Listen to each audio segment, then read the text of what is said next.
Charlie Kirk was just murdered on the altar of freedom of speech. He was assassinated for exactly that, for advocating and promoting free speech. That was his bread and butter. He used to go to universities and try to talk to different students, so open a Discord with people from the other side so they can come and meet in the middle and speak, and he was murdered just for that. America has become an unsafe place for people who dare to share their views and put their face in the front, especially if you're daring to criticize the way of the left. The radical left have made it so dangerous to think outside the box that the moment that you don't align yourself with their radical views, you're considered a Nazi, you're considered a monster, and people might come and want to shoot you. What a terrible reality to live in, and what a tragic loss of a great American man. Someone who was a true American, who stood and advocated for Western and Christian values, someone who stood for family values, for healthy masculinity, someone who stood for becoming a productive member of society, and he was murdered just for that. Now, the identity of the assassin is still unknown. I mean, it can easily be someone that decided to kill him because of his views over Israel, Palestine, United States. When you become someone like Charlie and you put your face on the front and you start talking about Christianity, healthy life, healthy masculinity, advocating for Western values, then you end up having a lot of enemies. But still, the identity is unknown, so we don't want to jump ship and start, jumping to conclusions. But one thing should be very concerning for the American people. You cannot continue living in a society where people can get shot just because they think differently than you. Now, how do you get to that? Well, look at the last 15, 20 years when you've been telling everyone on social media, controlling all the outlets, and saying that anyone who thinks differently than the left is a Nazi, is a monster, is a war criminal, is a bigot. Then no wonder you have so many young people who grew up believing that. I mean, during his assassination, there were vile videos of people celebrating what happened to him and thinking it was a good thing to murder him. Disgusting, shameful behavior. Like him or not, Charlie was first and foremost, he was a father to someone. He was someone's husband, he was someone's child, he was someone's friend, and to many people back home, he was a role model and a hero, someone that they appreciated. I honestly think that one of the reasons maybe behind this assassination is because they feared him. Not only that he was standing firm on his truth, you might not agree with it, but he was standing strong on the values of Christianity, modern democracy. He was an active member of MEGA, advocating for Make America Great Again. I honestly think that someone so young, he was 31 years old. I mean, I was surprised. Someone so smart, so young, who ticked all the boxes. He had a good family life. He's a healthy, masculine man. He is a strong person. He advocates for a healthy, productive life. I can honestly see him becoming, in the next 10, 15 years, a very strong candidate to become the next president of the United States. I mean, if you look at the United States right now, being famous helps you get elected. And he ticked all these boxes. In many, many ways, a lot of people on the radical left feared him because he knew what he was talking about. He knew how to talk to them as well. He knew how to answer and counter a lot of their bizarre ideas. He was also a very charismatic and loved person. I went on his show once, and all I can say from my personal experience that he was very humble, very respectful, very kind. And someone like that I can easily see as a potential for a leader. If he wasn't already a leader in the Republican community in the United States, and someone like that will definitely scare a lot of people and will have a lot of people wanting him dead. I mean, there's this bizarre video that shows someone behind him touching his hat, his bodyguards doing some kind of movements, but this is conspiracy stuff. So still, the investigation is still ongoing. What happened there? How was he murdered? I mean, I'm going to make a video about it in my next video. I can explain it more. From someone who spent so many years in the defense industry and the special forces, I can see so many things that went wrong there with the security perimeters around him. But then again, my entire condolences for his security team. I know it must be a tragic thing to go through, having failed at your job and someone so dear was assassinated. They say that maybe his daughter was in the crowd even to watch it happen. I mean, I wouldn't recommend watching the videos. I've watched it.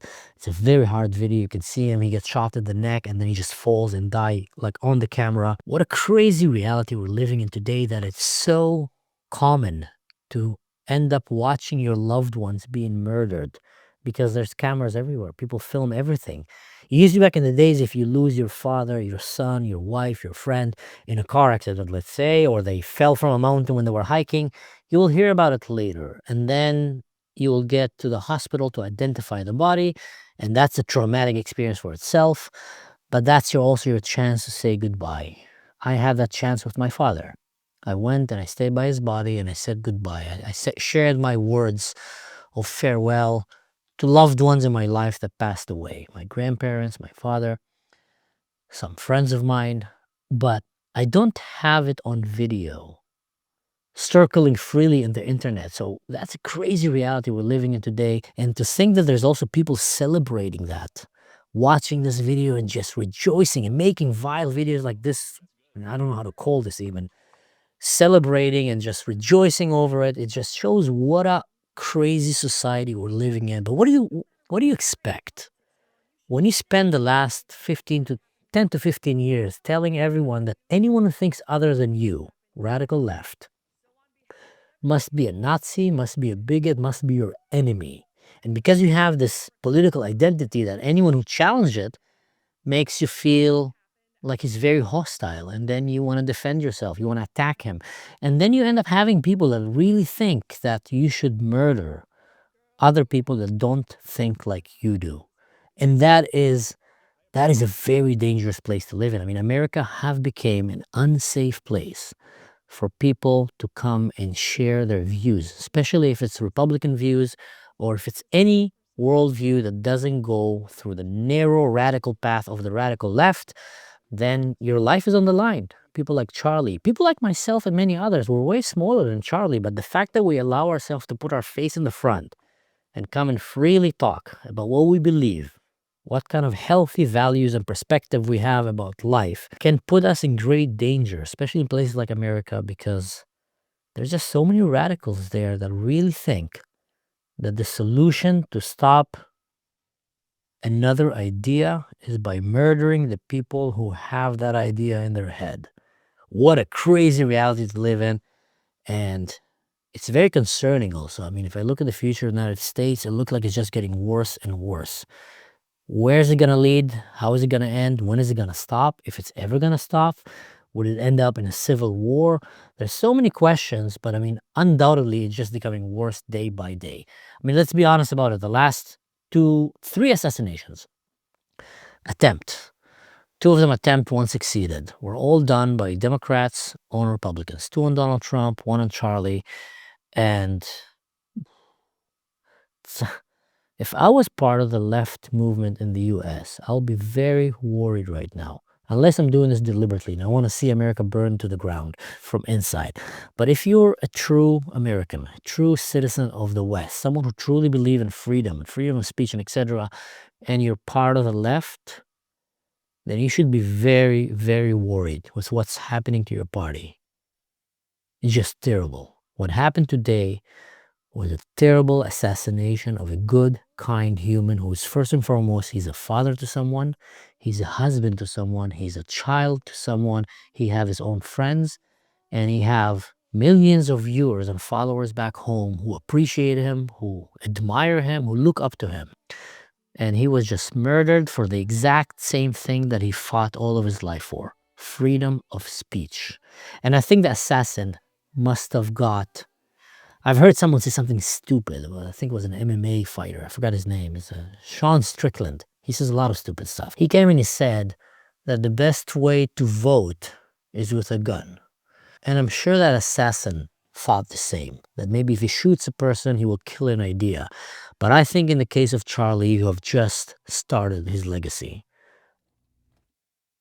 And what you're about to see soon is more and more people standing firm on the right for free speech, on the right to protect their family, protect their children, protect Christianity, protect Western and Christian civilization and ideas, protect healthy masculinity, becoming a healthy, productive member of society, standing with your allies like Israel. Charlie was a great ally of Israel, standing with the Christians, with the Druze, with the Jews, with people that share same values like you, standing against radical Islam.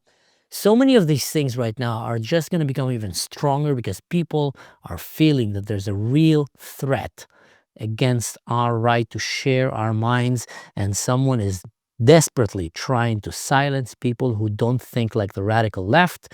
And I think the majority of the people on the right and in the center are going to get more and more fed up with it. And the assassination of Charlie might have just triggered the exact opposite result than that assassin wanted. It's just going to make his legacy become stronger, and you've just made him a martyr for the most inspiring values that someone can live for. Anyway, just wanted to share my deepest condolences with the family, with the friends, with the relatives, with the parents, with the children. May God bless him. He is resting in heaven right now. And my sincere apology to his family. Stay strong. See you next time.